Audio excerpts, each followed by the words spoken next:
Welcome to How Bad Can It Be, the series where we look at games so you don't have to. PUBG. It's a game. We've all played it. We've all enjoyed it. I've even streamed it a couple of times myself over at twitch.tv/VividChim. Obligatory plug. Check. With every big hit in the entertainment medium, there are those wanting a slice of the pie, and PUBG is no exception. Now, there are many games riding Playerunknown's quite frankly overpriced coattails, some of which have evolved into a sort of competitor to PUBG. We aren't looking at those today though. No, today I have found what may very well be the worst attempt at taking advantage of PUBG's popularity on the market today. So prime your parachutes and set your markers for your nearest military base, because today we're dropping into Battle Pixel's Survival Ground. BPSG was brought to the world by Semen Rodin, the developer who was also responsible for Pixel Z Gun Day, a game which I have previously covered on this very channel, way before the How Bad Can It Be series found its feet. BPSG was brought to the world on the 20th of May 2016, and if you just thought to yourself, well hang on a minute, that seems a little off, you would be correct, as PUBG came out on Steam in early access on the 27th of February 2017. You see, a little look into the game's curator reviews will reveal that the game was actually called Pixel Day Gun Z, the twin game to Pixel Z Gun Day, both of which are DayZ clones in the Minecraft Roblox style. Semen Rodin slapped a new coat of paint on it and called it something new, leading many people, myself included, to question themselves on whether they actually bought the game or not. Is the game better than its former DayZ life though? Let's have a gander and find out. The description of this game on the Steam page just sounds like it's trying to use YouTube-style SEO while comparing itself to PUBG, even using the phrase unknown battleground. It also mentions a blue zone in the style of most Battle Royale games, but during my time playing the game, I never even saw this. Hell, I never even saw this distant island they mention, but we will get back to that. You know, I generally thought that with this game going for the Minecraft aesthetic, that it would be fine. Those games aren't meant to be graphical powerhouses, and it is a very legitimate way of making a game. Both BPSG and its Pixel Z twin, however, have somehow managed to screw this up. All they had to do was go full hog and make it blocks. Instead what we get is actual attempts at landscape with a floor looking like it was just painted on. You can barely call it a texture. Then we have the trees. From what I can tell, they're literally just brown cylindrical shapes for the trunk, with a bunch of repeating green pixel textures plastered over it to somewhat represent a tree. Also, they are constantly blowing around, which is literally just the leaves twitching like they're having a seizure. It looks awful. The grass and other foliage do not fare much better at all, let me tell you that now. Being a mass of pixels that vaguely look like what they're meant to be, what makes it worse is the fact that everything comes across as blurry, as if the texture was either too big or too small for the desired shape. Also, good god, the pop-in in this game is awful. Now, in a game like PUBG, I have pop-in so I can get better frames, but seeing pop-in in a game like this is a disaster. I'm even on the fantastic setting of their standard Unity menu. The zombies, because of course they're zombies, look super generic, further nailing home the point that this is actually a DayZ clone and not a PUBG clone. Then there is the sheep, which don't even have faces. Like, come on. The least you people could do is give them something other than a black rectangle. And finally, I want to talk about the way the game actually looks decent.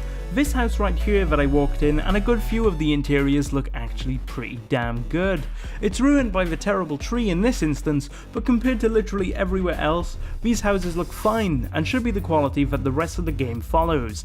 I don't know whether these parts are just asset flips, and I wouldn't be surprised if they were, judging by the rest of the game, but I did like the look of these buildings overall. I hope you weren't expecting anything better in the audio department. I'm a big audio guy in games, and I often praise audio for, if nothing else, getting the job done. Not today though. This audio is an atrocity. Zombies sound generic as possible, the sheep audio glitches out constantly, literally following me around after they were dead for an entire session at one point, guns sound generic as all hell, all pickups make the same noise as cocking a gun. It's genuinely awful, and I'm leaving it at that. Guess what guys, in terms of gameplay, I don't even know if it is a Battle Royale. Though I'm sure it actually isn't. Not enough people to play the game for the online features to work thankfully, so I can't actually show you any of that. Don't worry though, there is a single player. You have 3 maps to choose from, and I'll just break down the 2 main ones because quite frankly, the sandbox one looks like a test map which shouldn't even be accessible by players. Let's start with this Team Deathmatch map. That's right, TDM, not even Battle Royale. You get a choice out of Team Kitty and Team Puppy. I don't know why they decided on those names. It's stupid to have such childish and kid-friendly teams in a game with guns and zombies, but there we go. This map is the most basic Team Deathmatch map I have ever seen. Just blocks in a square for players to run around in, pick up some weapons and get bored within 2 minutes. Also, why is there a sniper rifle in this map? It doesn't make any sense, it's hardly the size of a house. The second one is the zombie survival map, DayZ, not PUBG. Where is your Battle Royale? What we have instead is literally Pixel Z with some slight alterations to the map and landscape. Other than that, it's literally the same. You can choose to play as a variety of characters, and I'm not going to bother telling you about them, other than this one here. The girl, who spawns with everything, because girls can't play games, do you get it? The stupid joke aside, what is the point of having all these characters if you're just gonna make one who literally has everything available from the start? It makes no sense, and I just hate how utterly pointless it is. Speaking of pointless, zombies take multiple headshots to kill with a pistol. Now I know this is something that a few games do, but come on. The least you could do is have the traditional and globally recognized method of zombie murder be implemented. Not to mention, when you do shoot them in the head shrinks and detaches from their body slightly. It looks crap and should not be in this game. Other than zombies, we have the sheep. Sheep are everywhere in this game, and I genuinely believe they're only there as a food source and to fill up the map. Okay. No. Did that sheep just kill me? Why? How? It's a sheep. Not a dog. Not a zombie sheep. Not even a goddamn goat. It's a sheep. Why did they kill you? Why? Why did they kill you? Make them run. You are a person with a goddamn gun shooting everything in sight. These things should be running from the player, not eating them. BPSG is a travesty. Not only is this game desperately trying to leech off PUBG and other battle royales, it does so with every fibre of its being other than the actual gameplay.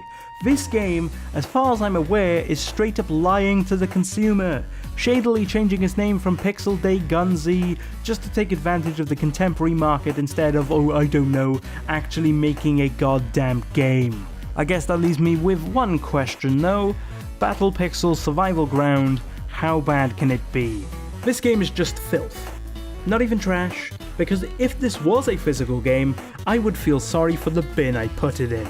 It's just a poorly made game out there to make cash without any regard for the player's enjoyment, the industry as a whole, and the developer's credibility. Ripping off another game by the same developer, polishing it before lying and saying it's something else. I'm glad I couldn't test the multiplayer of this disgrace because Semen Rodin don't deserve the damn player base. I give Battle Pixel Survival Ground a 1 out of 10. Why 1? Because the only fleeting sense of enjoyment I got out of this game came in the form of shooting sheep with a shotgun. That's all I got time for today. If you have tortured yourself by playing this or Pixel Z, let me know in the comment section below. I'd love to hear your tales with this embarrassment. If you enjoyed this video, give it a like. Want to see more? Well, you can, either by clicking that playlist for more How Bad Can It Be, or clicking subscribe and ringing my bell to keep up to date with all future videos. Follow me on Twitch or Twitter, both in the Vivid Trim. This has been How Bad Can It Be, and I'll see you all soon.